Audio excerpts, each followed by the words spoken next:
में Talha I am in second class। करीम और गौहर दोनों आपस में दोस्त थे और एक ही जमात में पढ़ते थे। इनकी टीचर हमेशा कहा करती थी कि ज़रूरतमंदों की मदद करनी चाहिए।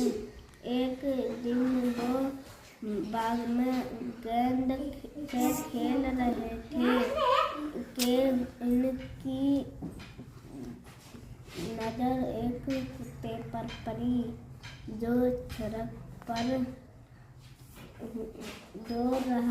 दौड़ते हुए स्कूटर से टकराकर जख्मी हो गया था। करीम और गौहर इस कुत्ते को फौरन डॉक्टर के पास ले गए और डॉक्टर से इसकी मरहम पट्टी करवाई। में Talha I am in second class। करीम और गौहर दोनों आपस में दोस्त थे और एक ही जमात में पढ़ते थे।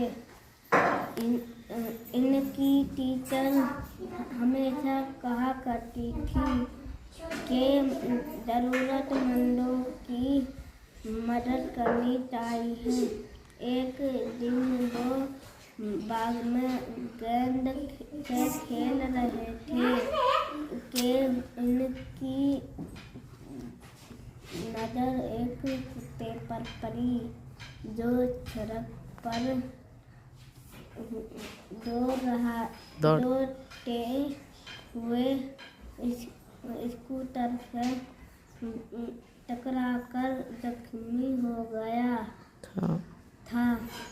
करीम और गौहर इस कुत्ते को फौरन डॉक्टर के पास ले गए और डॉक्टर से इसकी मरहम पट्टी करवाई।